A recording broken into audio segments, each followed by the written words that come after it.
It's great to see you. Thank you for coming. Actually, it's a little hard to see you. Some of you look very angelic back there. Not that you aren't in real life. So, welcome to what I would call the non-state of the college, in the sense that as I go on and present some of the information, you'll see that what you'd find in a typical state of the college would be a rundown of statistics, and usually geared to underscore all of the wonderful accomplishments that we've made, and we have made many wonderful accomplishments in this last year. But what I want to talk about today is actually a follow-on pretty closely to what Eric Bates talked about last night. In fact, I'm quite sure that when you see some of the things that we present, you will actually believe that we conspired to put those two talks together. That's not the case, so I'm terribly flattered that Eric is in total agreement, or almost total agreement, with everything that I'm going to say, even before I say it. My goal here today is to really open up in our conversation what I believe we need to pay most attention to. And this may be a challenge for you. It has certainly been a challenge for me in my first 15 months at Antioch. So I have some slides to show. Probably will take about 15 minutes. Then I'm going to show you a video that builds on the video. How many of you were here at last year's reunion? Okay, good. I've made a good critical executive decision not to show you the first part of the video and just to concentrate on what we've been doing since then. We're happy to send that to you, and I will explain a little bit about the process.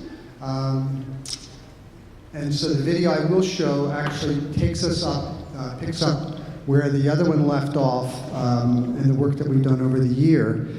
And as you'll see, and I know we'll discover together in the questions that you ask afterwards, we are in an incredibly unique place as a college. In fact, we have the opportunity to redefine the whole category, I believe. So let me just get started. And I promise someone keep time not to tell so many stories that we really don't have that opportunity for discussion. Questions will provide the answers that we actually know, and then we can have a discussion. So let me just start with a little bit of history of how I got here and why I got here. Everyone asks, don't you miss Portland, Oregon? Why did you come to Yellow Springs, Ohio from Portland, Oregon?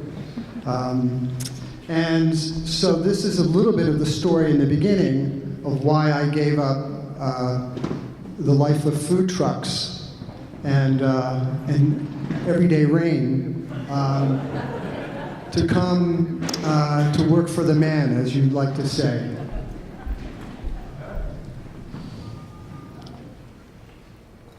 So this was the first line I read in the presidential search statement. And it really intrigued me. Am I blocking? I think you can see it. We are a 165-year-old startup. Well, now we're a 167-year-old startup. But why did this intrigue me? I've been in higher education for my entire professional life, almost 40 years. I used to be able to make a joke about not looking like that, but I've recently been looking in the mirror and realizing that, you know, the wear is showing. So for 40 years, I've been working both as a faculty member and an administrator, but really I see myself as an educator and someone who's been working with colleagues, including my students, to really understand how it is that we learn in powerful ways, in transformative ways. And for a long time, I worked in the area of international education, doing study abroad programs. I didn't go to a liberal arts college as an undergraduate, and when I started working at the Claremont colleges, I was really moved by the power of liberal arts pedagogy, of small college education. The study abroad, immersion experiences were the most transformative up to that point in terms of when people went away and how they came back. I went to an art and design college, which is how I ended up in Portland, to be president for a dozen years. And there again, I found that learning by doing, experiential learning that takes place in the studio, was transformative. And so my journey, my path has been really, how do you put those pedagogies together in ways that can consistently deliver that type of educational impact?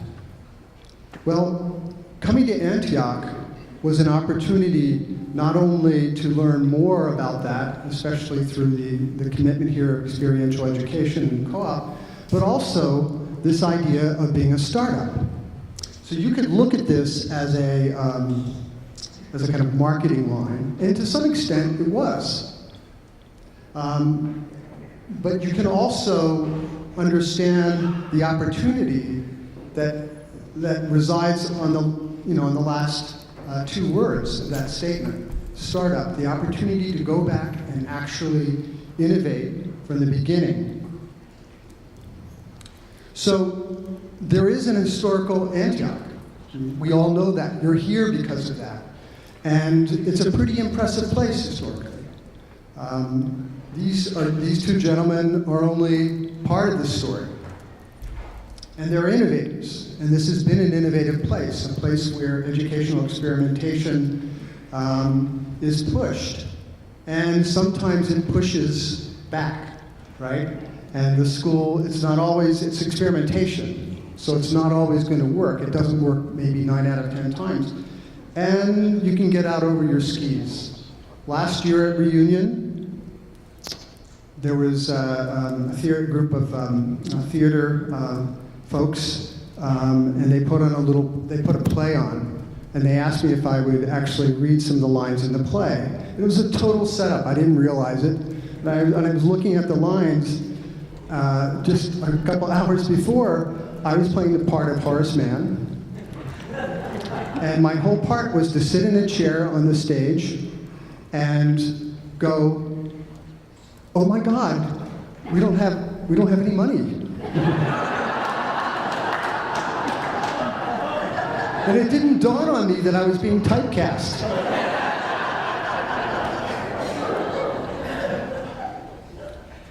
So my first message is, yes, there is an historical Antioch, and it's very important.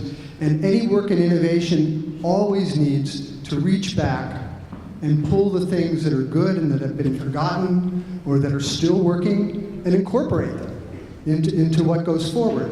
It's just that we can't be trapped by the entire model, right? By everything, by trying to recreate a past that isn't here. And by the way, individually, your pasts, right, are all different, like as you are. So this is the first message. We really are a startup. Really. And that's as I said, an exciting thing, and it's also a frightening thing, because startups don't always work. I think something like the statistics, depending on your industry, is something like 7 out of 10.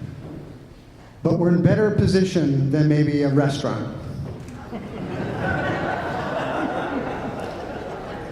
So here's where I want to sort of just offer you some proof. This state of the college.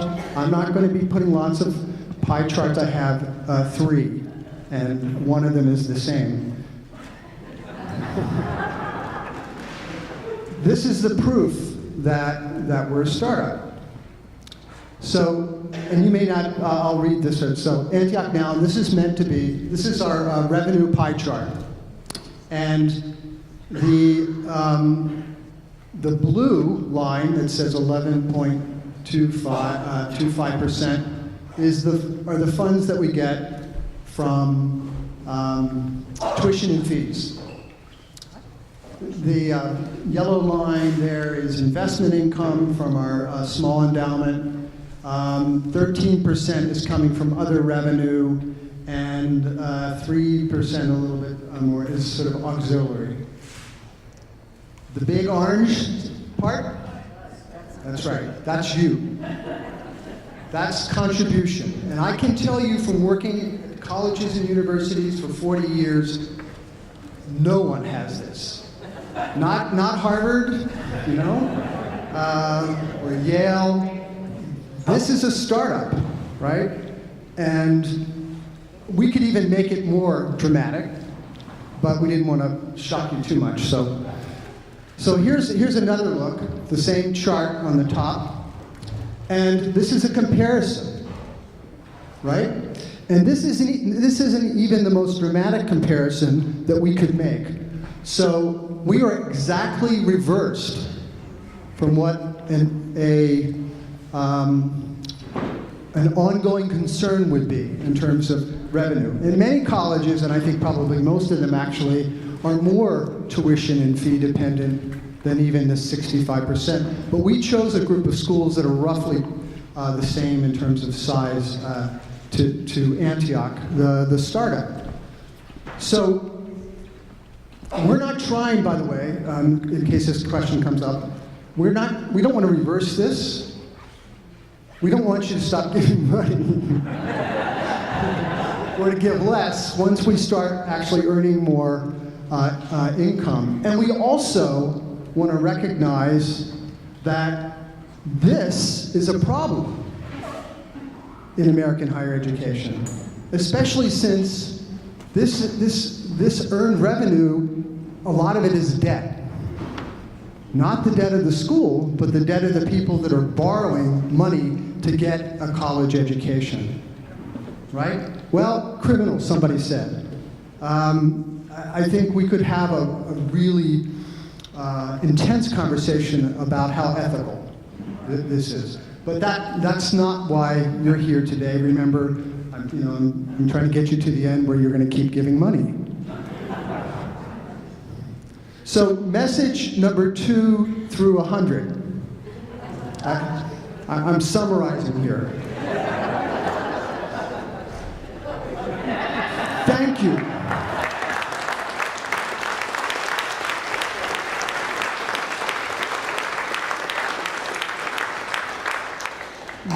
Really.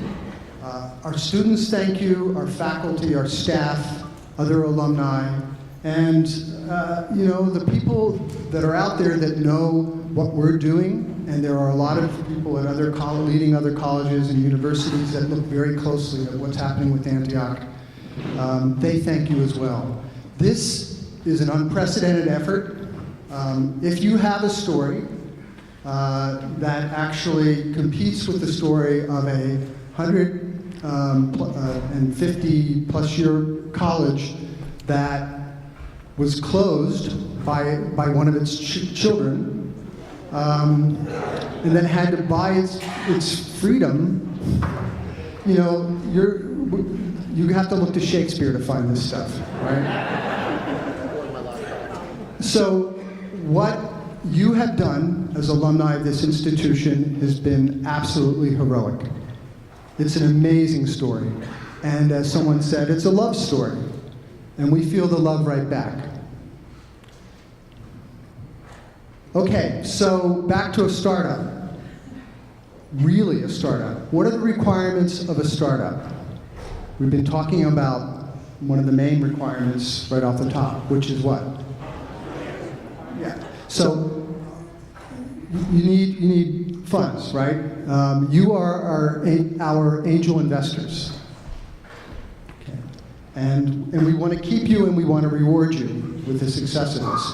But you know, if you Google startups and keys to the success of startups, you'll get long lists of things that have to happen. But I'm again going to sort of reduce that or summarize that. I have 3 things, right, that are essential. You have to be meeting a need that's real and that's currently unmet. You can't just come and say, I would like to be a small liberal arts college and cover all of those bases. If that need isn't being met, if that need is being met, you're going to struggle. Passion and tenacity. Well, I think that the current context of higher education, and we were just talking about this, begins to define our need, but the bigger need actually is being defined by what's needed in the world today, right? By a planet that's in peril, by the incredible inequality around wealth, by the disintegration of democracy in our country. And by the disconnect between the larger world and the ability for us to actually have an inner life that can be in balance, the lack of that kind of well-being. Now, in terms of passion and tenacity, you can check those boxes off when you talk about Antioch, right? One of the things that you learned here, or I believe you may have brought with you in part, is this idea of being passionate about what you do and the work that you undertake, even the jobs that you didn't particularly want to do. One of the things I think that co-op ultimately teaches you, right, is that you've got to give good weight. The other, this idea of tenacity, I've never seen a place like this before. No fooling. And somehow the students that we are finding now are completely in sync with the alumni of this institution in all of the decades that I've met them. So you all know and probably have there are more than one tattoos of "I beseech you to treasure up in your heart these my parting words, be ashamed to die before winning some victory for humanity." I do have that tattooed on my back, by the way. It's so tiny. It's a micro tattoo. But when Bill Newman was working on his book, and I hope some of you, all of you, got a copy of this, which he very graciously made available for the reunion. This is actually an early copy of it. When he was working on this, he had a co-op student, a study student, looking for quotes that could go at the head of each of the chapters, and the student came forward with this from Horace Mann. "Now we have a chance for a college such as was never known before." And this was one of the letters back and forth that Mann was writing to explain to his incredulous friends from New England why the hell he, gave up dinners with Thoreau and Emerson to come to Southwest Ohio, right, to the, probably the front, it seemed the frontier then. Actually, Mrs. Mann, eventually took that position too and went home. Suzanne, don't listen to that. So, Horace Mann really believed that with Antioch, he could build a new kind of college that could be realized, and that was very much needed in the world then.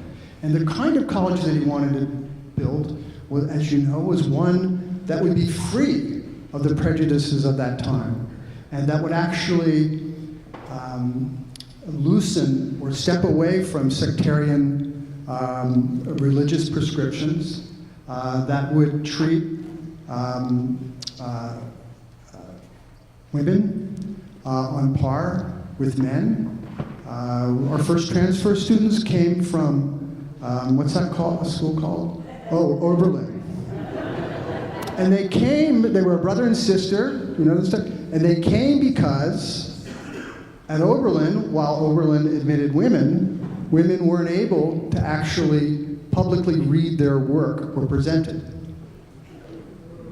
So I don't know their names, but they transferred to Antioch College because they would be on equal footing in terms of the intellectual work that they developed. And there were 6, okay. Joan Stamana's here, my fact checker. And so they came to Antioch. The first women faculty members of Antioch were paid on par with men. The college was open to African American women as well as men early on. But the main thing that man was getting at was how to center an education that would help answer the 4 basic questions that we still always need to try to answer as educators. Learning how to know, learning how to make things from what you know, learning how to live, and learning how to be. And underneath every college and university, those 4 questions ought to reside, no matter how well we do them. And he was looking at the latest science of the time, and philosophy and language, and wasn't rooting it in one particular orthodoxy or sectarian belief. And that was revolutionary at the time. So, in order to be a startup, in order to take that chance to be a new kind of college, we must be bold and open to make the Antioch that's needed today. How are we going to do that? So starting last summer, after we got accreditation, you should applaud for that.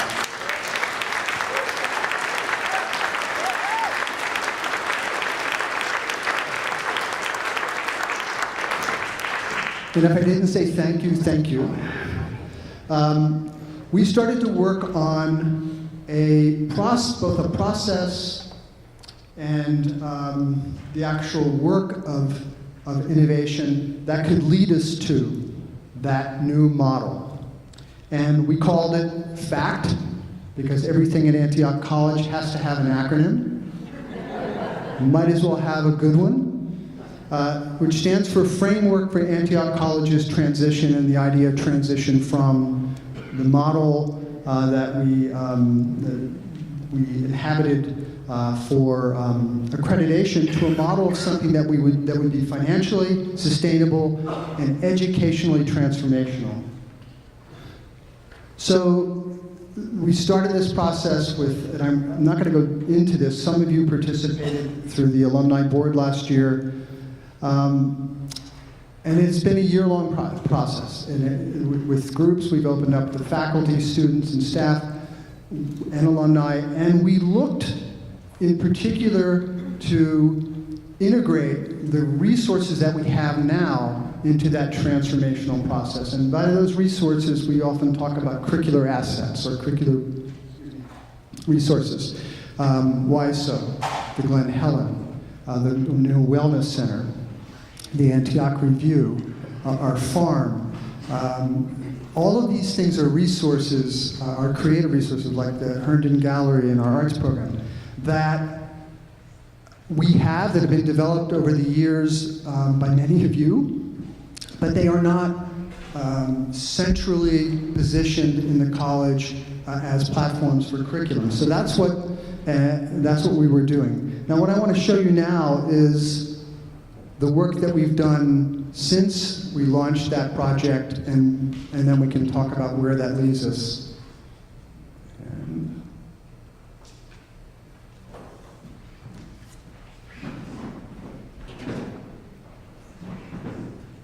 all of the technology people are scrambling and saying, he's blowing it. We worked really hard.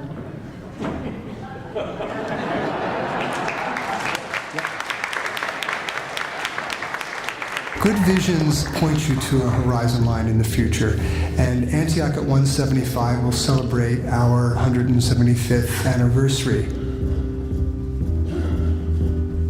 Decisions that you make in collaboration with other people always feel so much richer and more complete. I was really struck by the values we hold around shared governance and really working together as a community, not just separated faculty, staff, students, alumni, but really as a whole community that lives and breathes and moves together. The college is now truly a startup in the sense that we don't have a big operating endowment. We came out of closure, and we have in front of us the opportunity of claiming new educational ground through invention and innovation. That's something that would be very challenging for institutions that are larger, less nimble, less able to respond to the needs of the present.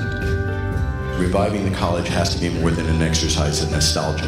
You have to take those values and traditions and make them relevant and meaningful and applicable to the present moment. I came to this school because I wanted to be part of rebuilding a college. I just want to be a part of like that hands-on, we're making this college what we want it to be.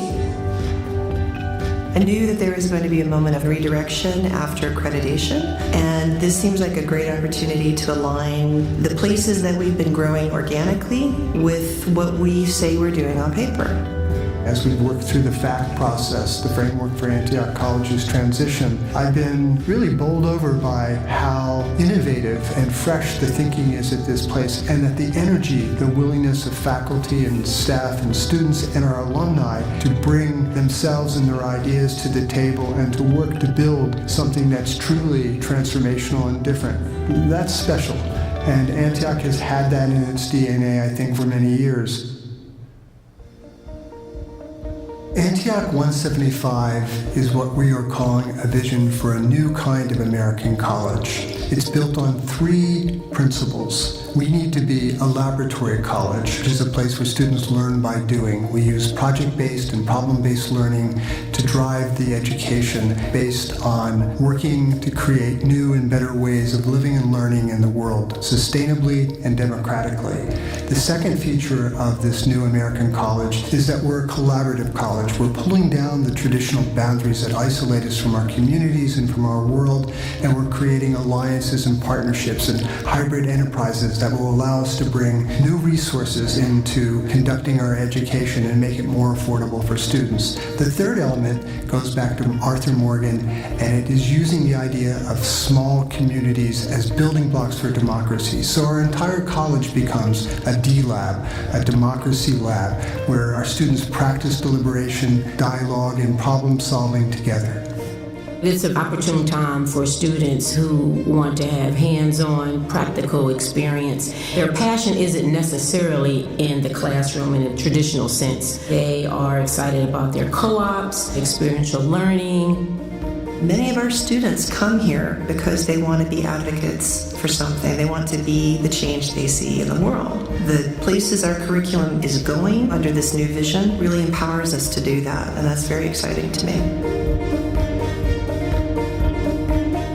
I think Antioch 175 provides some coherence to where we're going. It's not running away from our legacy, but it's building on it. This isn't just about getting someone through 4 years and then hope that they get a job. This is about expanding their possibilities to claim a full life. The people of Antioch are quite remarkable. There's just this alignment of purpose that people all really want to not just have this college succeed and thrive, which they do, but they want to have it succeed and thrive in a way that contributes to the betterment of society and the growth of young people. Our aspiration isn't to become a big college. Our aspiration is to look at the model of small college education in America and to innovate it. It gives me passion to work harder because I don't just need to be doing this work for my class to graduate. I'm doing this work for my friends' future children to graduate. Just planting the seed for what Antioch will grow into.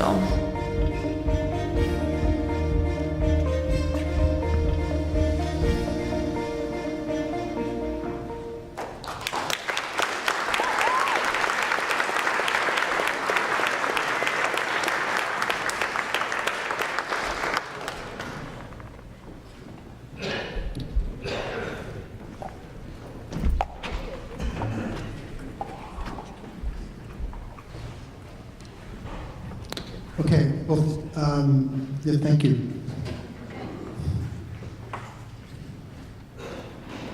So this is a direction, right, toward a new kind of American college. We can't kind of claim to be that yet, and you might have questions about, well, what makes it new and why does it have to be American, and I'd be happy to engage that in the Q&A or, for over the rest of the weekend.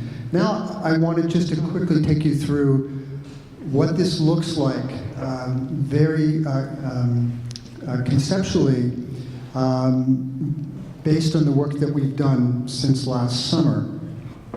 Last summer, the workshops produced a lot of tremendous ideas, almost 1,000 ideas, and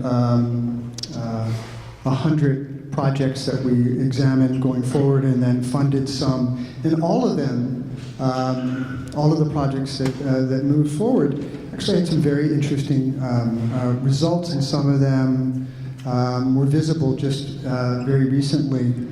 The Coretta Scott King Center had its first Legacy Luncheon in April. It was a tremendous success. Mila, great work, and our advancement staff and others. 200 people attended from the Dayton area, and it was the first time that actually certain communities had come together around the important work of social justice. The Colloquia 2017, if you were on campus and you saw some of the work of our graduating seniors, presented that work in a very compelling way through exhibitions and presentations. And those are just a few of the ideas that are actually coming. But we realized along the way that those ideas in and of themselves weren't going to be either financially or even educationally transformative unless we further develop the framework in fundamental ways. So starting with just the idea of the Antioch experience. An Antioch education is more than a sum of the courses and even the co-ops that someone takes while they're here. It has to be that the sum of the experiences that they have while they're here. And so we know that there have been 3 cornerstones to an Antioch education historically. Classroom, by which we mean sort of intellectual rigor, that question of how we know. Co-op, which is very much connected to the idea of how we make and make meaning in the world as well and bring it back. And community, which is connected to that core question of how to live in the world. So those things have actually been present at Antioch for a very long time, if not from the very beginning. But these days, those things won't distinguish us in the landscape or in the marketplace of higher education. Many colleges today, many of the liberal arts colleges have amazing academic programs. And they do a lot of things on through internships. And while it's not as deep as co-op, they're able to actually say, we're giving you these life work experiences. And they talk about community.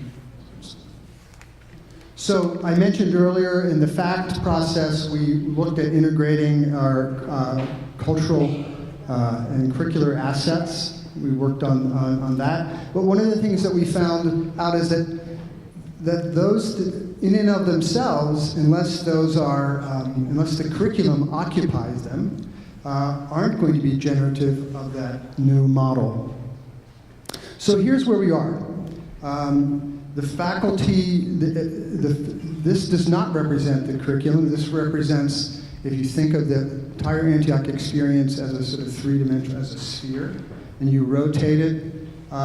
If you rotate it in one way and you're interested to see how we learn, you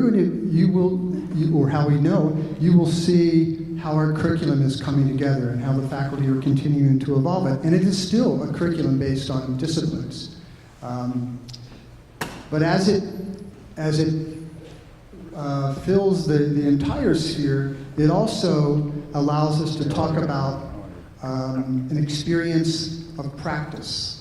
Co-op is very much like that. So in the center, we would put co-op, and instead we said, that's the practice of work. And at Antioch College, you don't go 4 years and then learn about the practice of work. All the time that you're in Antioch, you're learning about that in a very intentional way.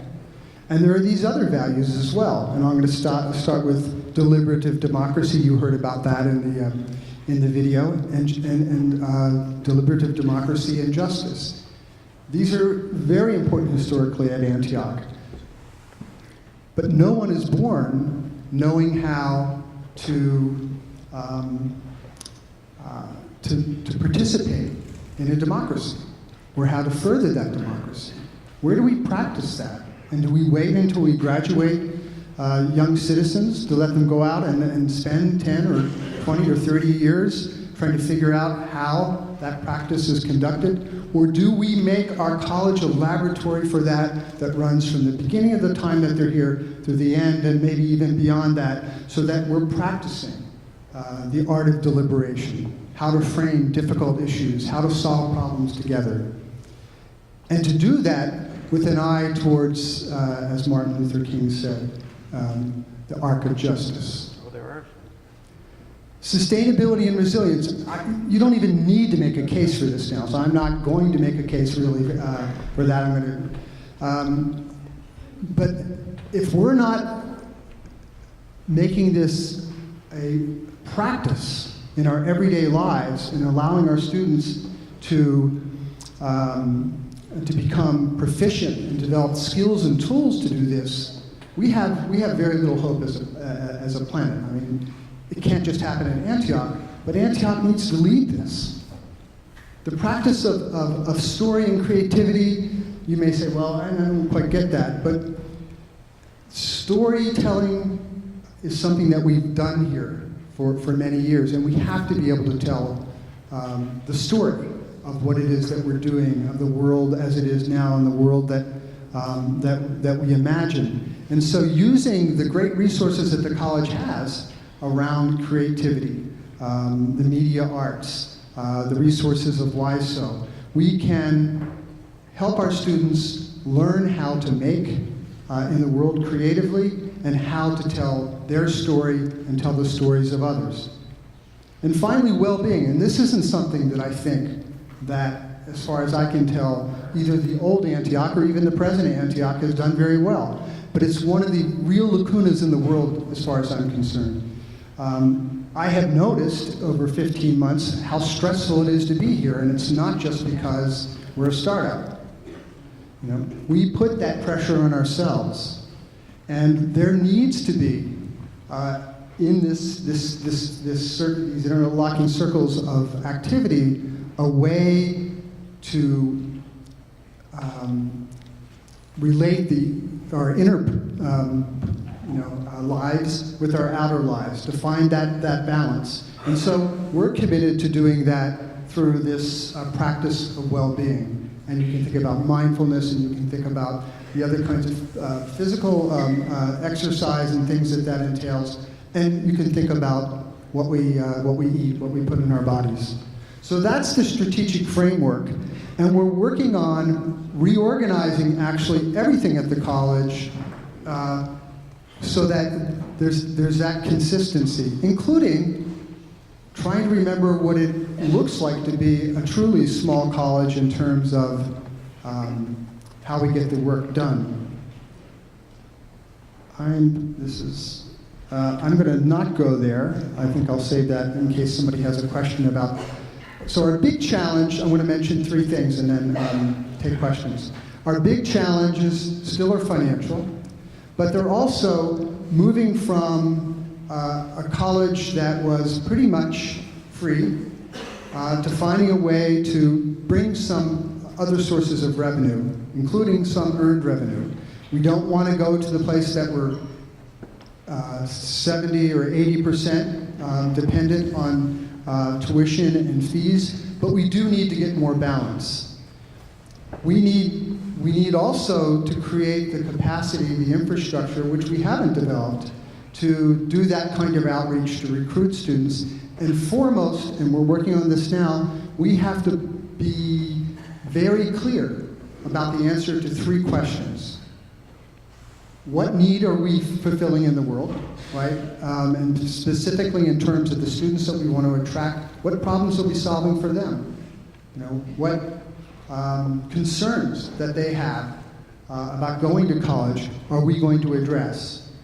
What are the real benefits that we actually will deliver as a result of an Antioch educational experience? Not things that we claim, because if we keep claiming things that we can't deliver, you know, we will not be successful.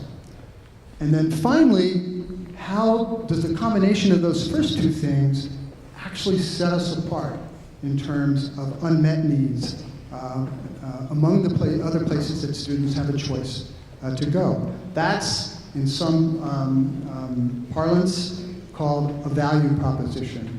And we're working diligently to present that, and we've hired a creative firm to take the information that we're providing them and rebuilding our admissions program. We've had a transition. Our numbers are very low for the, so I'll just get this out because someone's certainly going to ask. You know, we're hoping to get 35 students, and I'm saying hoping because that's a stretch. We were very surprised by the low deposits that we received this year. So we're working on that. There's a transition team, an interim team, and I'm very happy to announce that we've been able to coax a former Antioch employee, Garriott Luima, to come back as our head of our admissions effort, and he starts on September 1st.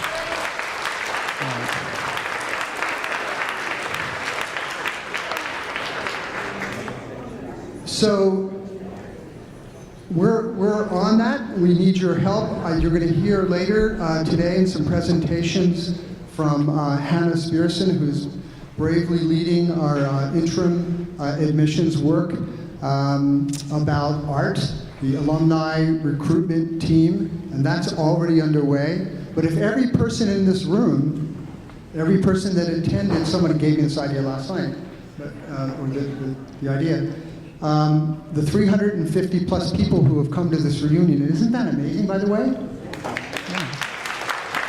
Yeah. If everybody reaches out to a high school or to a community college and engages just a few students or even one student, and 10 of those students apply, come to 10% of them apply and come to Antioch, that's a big step forward for us. So you can help very directly in that. The other thing I wanted to talk about, so the admissions work, very challenging. The day-to-day, the financial management of the college, we're working very hard to stay within a realistic revenue budget. But here's some interesting points that the Vice President for Advancement handed me before I went on. We raised $12.75 million in the fiscal year that just ended.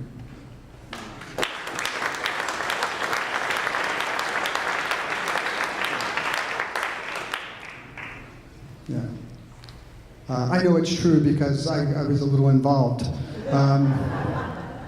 With about $6.5 million of that coming in the last 3 months, and $4.5 million of that was raised from our Board of Trustees alone.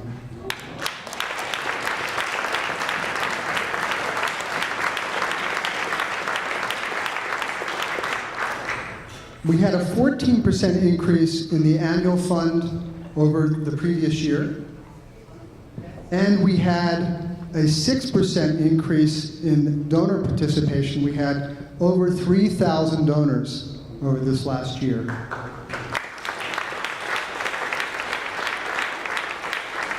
So I know Suzanne could tell you a thing or two if you ask her, well, what do we need to do next year? But I want to open it up now to your questions. And do we have mics that we can carry around? Okay, so there's one here. And just to facilitate this, I'm going to come down and hand my mic, and you can ask questions so we can go faster. So here's the first question.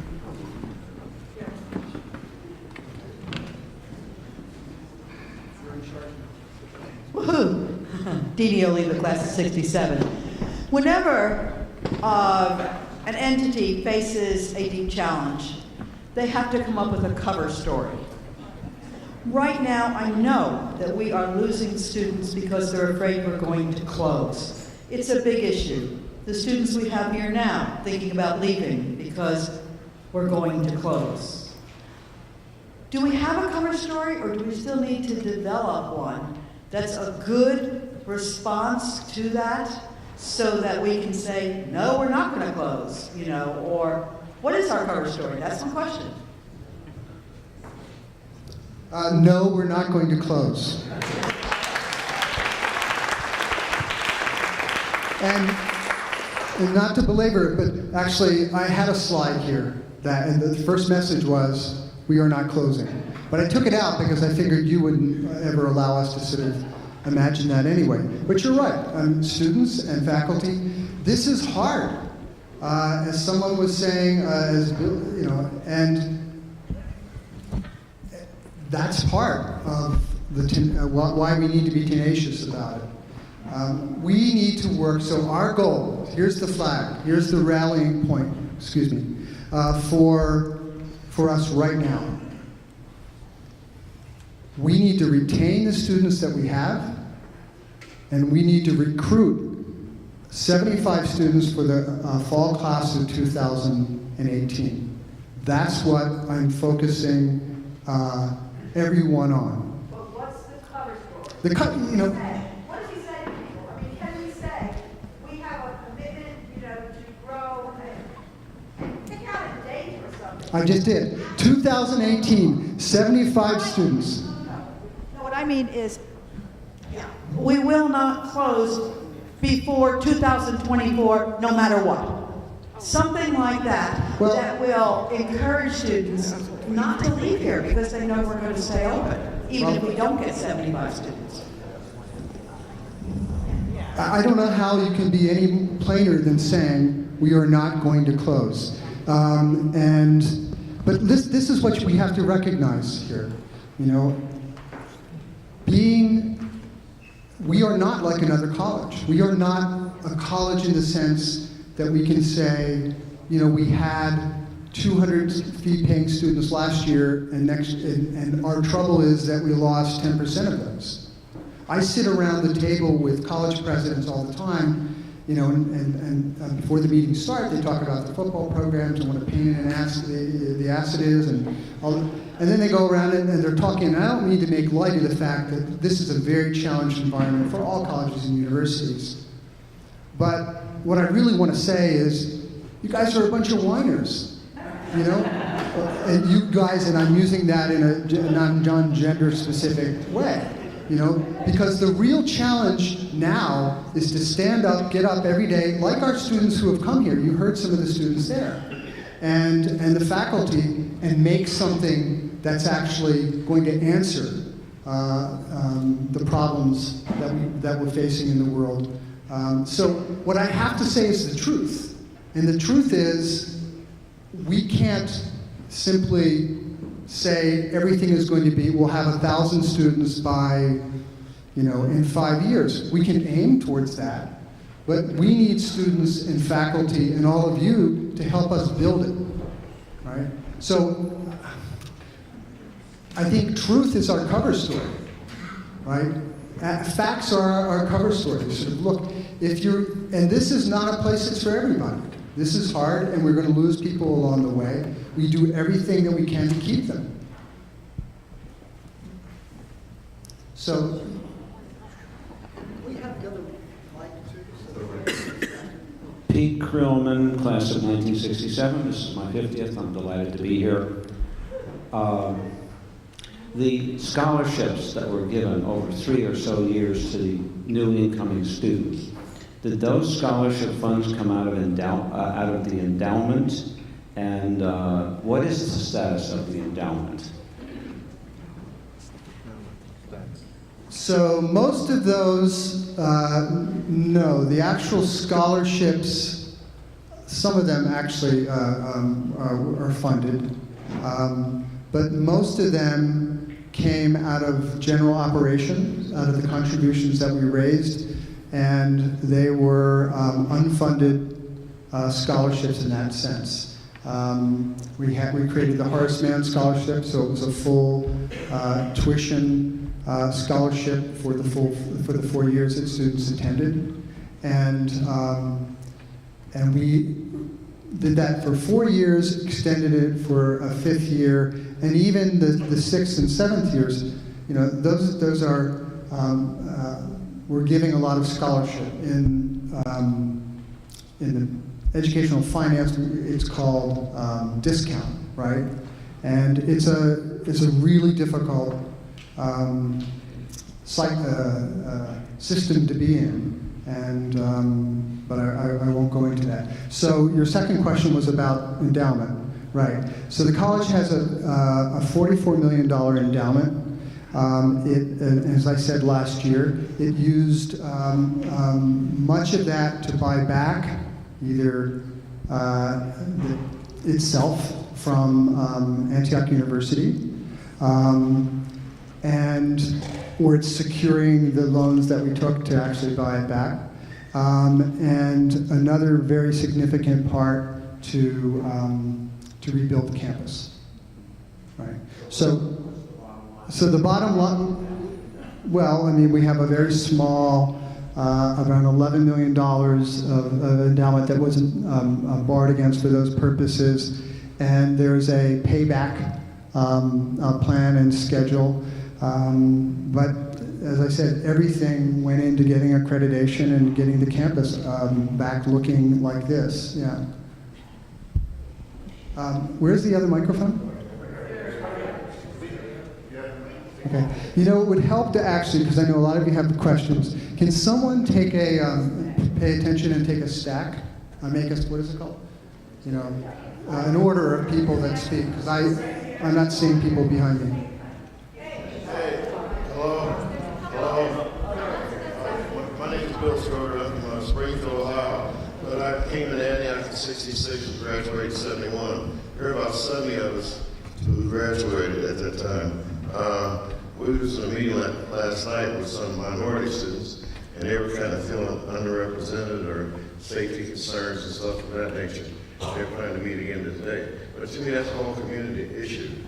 Everybody should get involved with that. We don't discourage the minorities, because it's really don't have many of them, or many when I came, so it's the same thing now. So understanding about application will avail us nothing. So, more people have to put the knuckles to the wheel and push on this thing, But it's really concerned these minorities. So you might spend more time talking to them and reassuring them and giving them issues of safety where they're not feeling threatened by just being here. You may get more of them to come in. But if you don't do that, it's going to keep going down and so forth. So I just wanted to address that because there is concern for the minorities here on campus today. With that, I'll pass. Thank you for that, and thank you for spending time with those students.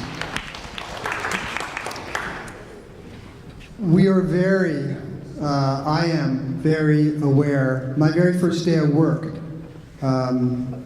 15 months ago, I got a memorandum from students of color about concerns that have been not addressed. And while I think we've made some strides in certain areas, the fact is that we have not made the work of equity and inclusion, diversity and inclusion at Antioch, a college-wide practice. So under that circle of democracy and justice, if we're not meeting that standard in terms of including and making sure that students of color and other students who come because they want the freedom to be who they are without being threatened by their environment or others in their environment.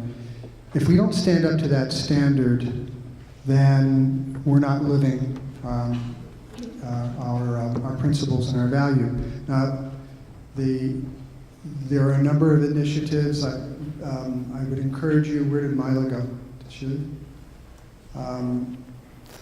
The director of the Coretta Scott King Center and our VP for Inclusion and Diversity and Inclusion is really actively working with all of us and other members of our staff to make this a college-wide responsibility, not just something that we put in an office. And we do have a good diversity and inclusion plan that we're working on, and so we are working to retain those students as a very, very high priority. Yeah. I know there's a stack. I think Pavel has. Yeah. So Pavel Curtis. Whoops.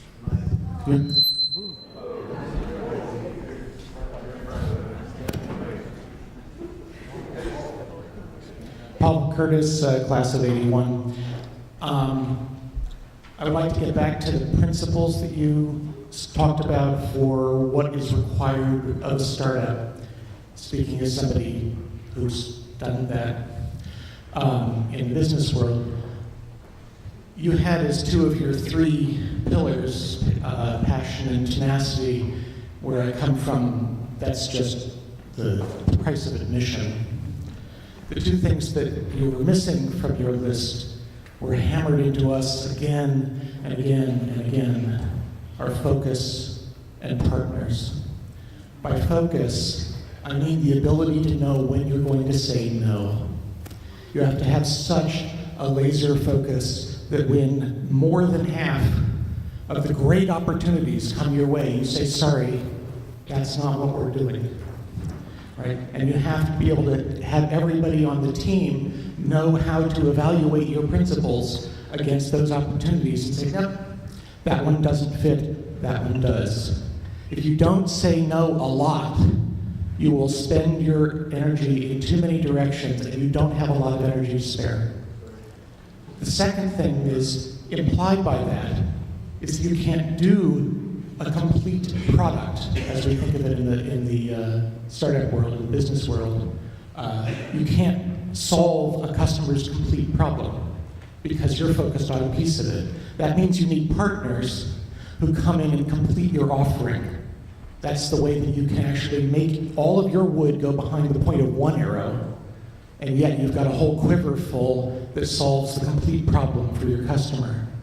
And so I encourage you to think really hard about exactly how to make those evaluations and then to figure out who do you need to bring in, whether it's other institutions or it's the alumni or whatever, to complete the offering for your customers. Thank you.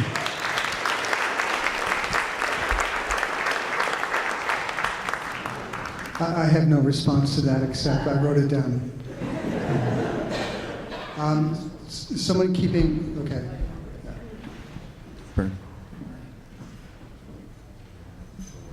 Thank you. My name is Antioch, class of 1970. I'd like to get back to the issue of the cover story. When university professors apply for grants, one of the things that we're taught in graduate school is to make sure that you can reduce your grant proposal to what you can say in an elevator ride. And that's the cover story. In 2010, in the January issue of New Left Review, Mike Davis, who's a MacArthur fellow, wrote an article titled, "Who's Gonna Build Noah's Ark?" In the next 15 years, not just the United States, but the whole world is going to be plagued with floods and famines. The oceans are going to be dead, and drought. And in addition to that, particular to North America, the demographic inversion is going to mean that whites are going to be a minority in this country. English is going to be a minority language. And the United States is going to run out of petroleum. As part of the cover story, I'm not through with the elevator ride. One of the things that could be part of the cover story is most other colleges teach students how to memorize answers to questions that are no longer relevant. At this place, students get an education in problem solving so that they can put together answers that nobody else has produced before. I think that would be a very good cover story, and it would even shatter Oberlin. The other thing that I suggest as part of the cover story in terms of partnerships is that we could do what Du Bois did in Atlanta. I said this yesterday, excuse me for repeating myself, between the 1890s and the 1910s, which is to hold a yearly meeting with experts in these fields, droughts, famines, floods, the absence of petroleum in the United States, we all having to learn Spanish and Chinese, hold a yearly meeting with experts who are Antioch alumni who come here to work with the students and then produce yearly reports about how to address these questions. I said yesterday that I studied with Frater for about 20 years, and we worked together in holding this kind of yearly seminars in my country. And that kind of conversation in which people try to identify what are their shared experiences, what are the obstacles to solving them, how do you get around the obstacles, the strategic thinking, and then implementing those solutions through practice, I think would be a hell of a cover story.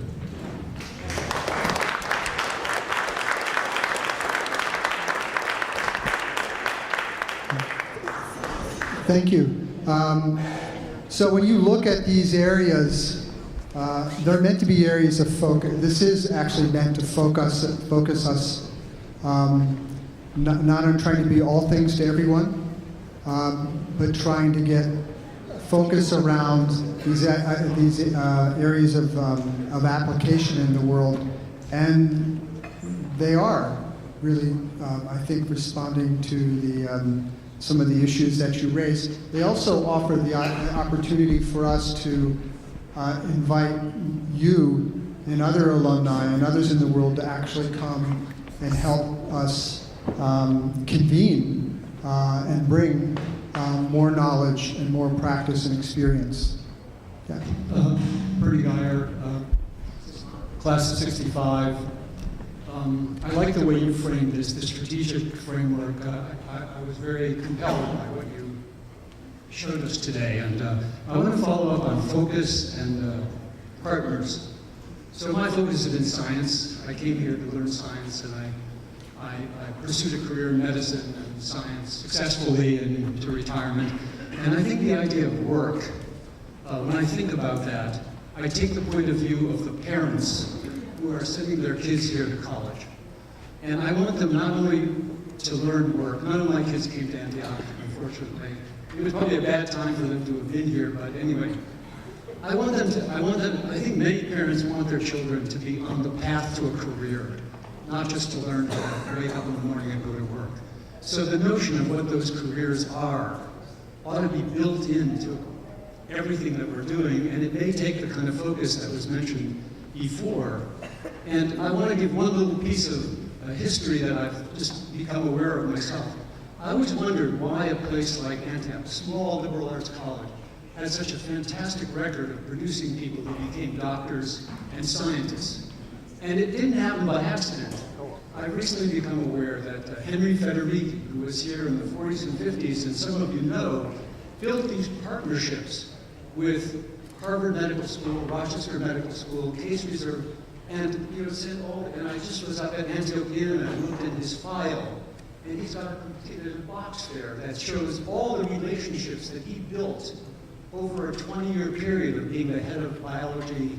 I don't know what other positions he held in the college, that created this as a place where somebody like me could come along and be a biology major, but then pursue a successful career. It didn't happen by accident. So building those partnerships in selected, focused places would be one of the strategies that could be added to this kind of framework. Yes, and it's there. I mean, I wanted to make this as clear at the top level as possible. But you're absolutely right. When we talk about the need to be a collaborative college, what we're talking about is not allowing our own structure to get in the way of creating those networks. Those networks largely happened because people like Arthur Morgan facilitated internally and encouraged faculty to use their laboratories, right, to do things that weren't just driven by getting an article published in a journal or getting ready for a class. And amazing things came out of that, as we've seen. And Antioch wouldn't be here now without Yellow Springs Instrument, right?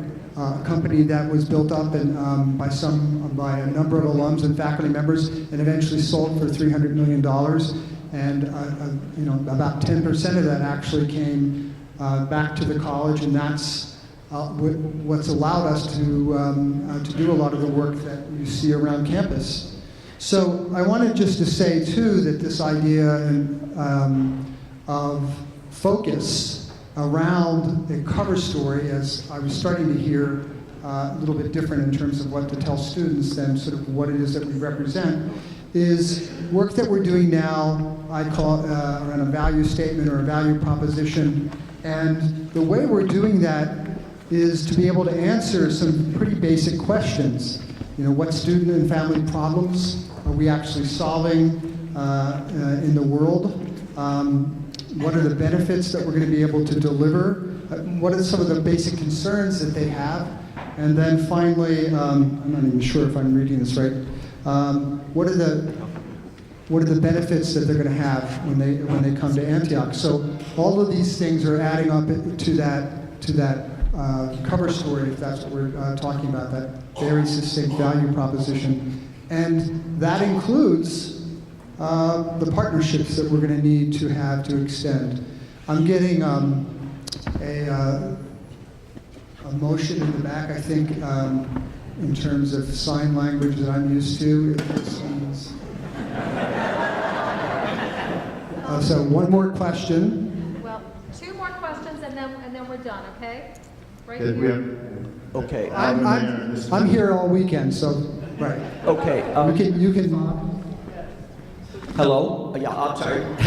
Okay. Larry Foster, class of '70. This may be fairly mundane, but I think it might be useful to say something about the Antioch Village issue and the question of how is it possible for small liberal arts colleges, in this case specifically Antioch, to get an independent, reliable source of revenue other than income from investments or outside grants that are often uncertain or often have strings tied to them that mean that you don't really want to take them, or and obviously it takes a huge amount of money up front. You can get something like the Antioch Village thing going, but I also thought that it's very creative and not necessarily applicable to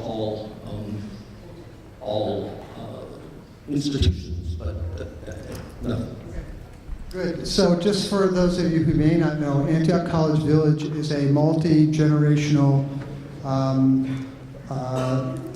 living concept that would take unused or not currently used land on our campus and allow us to develop housing that would be integrated into our larger sort of community.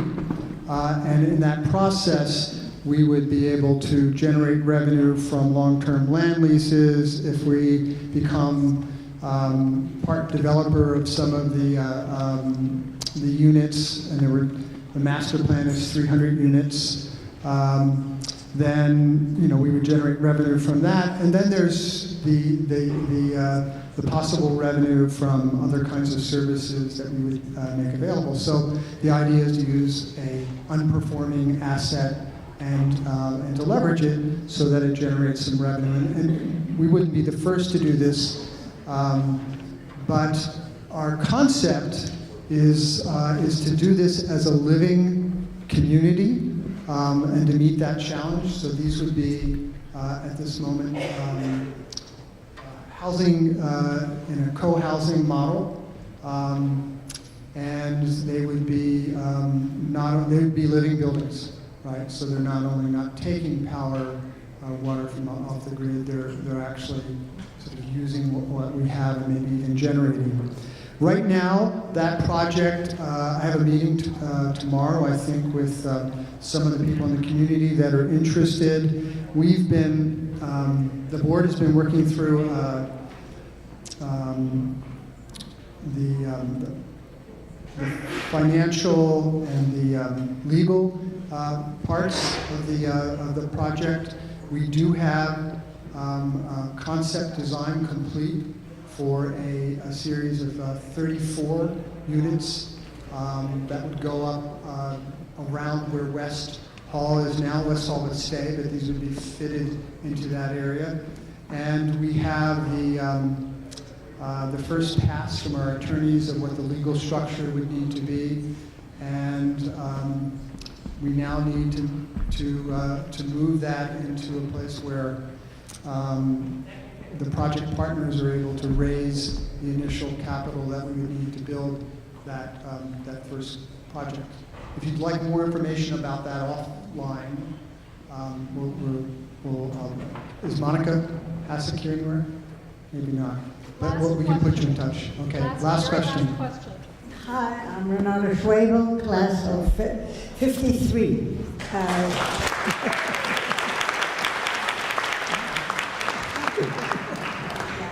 I couldn't help noticing the comment about Professor Federici. I just wanted to say it wasn't just his networking. That was the toughest class there was. You missed one class, you flunked. Didn't matter what the reason was.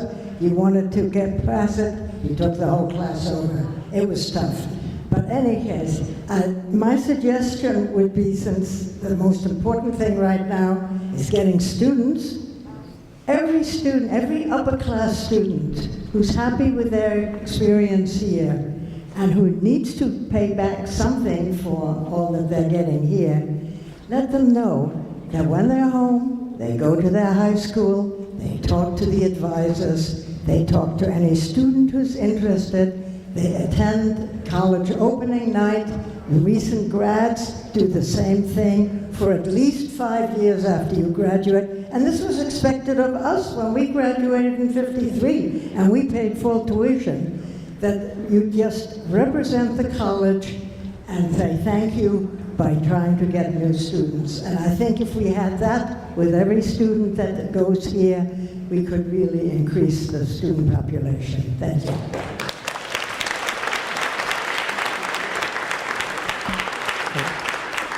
Thank you, Renata. By the way, if you have not seen the exhibition that is in the Herndon Gallery of Renata's work, please do. It is very special. Thank you all. And one last, so the other way you can help is, certainly we need students, and we need you to continue to be engaged in many, many different levels. We would also like you to consider, if you haven't done this already, Antioch in your estate plans. anything that you do, and we're not asking people to kind of go and leave the planet at this point anytime soon, In fact, we don't want you. We want to see you at future reunions. But by including Antioch in your planning, you're able to help us actually plan further into the future and make that argument that we're going to be here in 2025 and 2035. So just something to consider. Thank you so much for your attention and your participation, and we'll see you at the next event.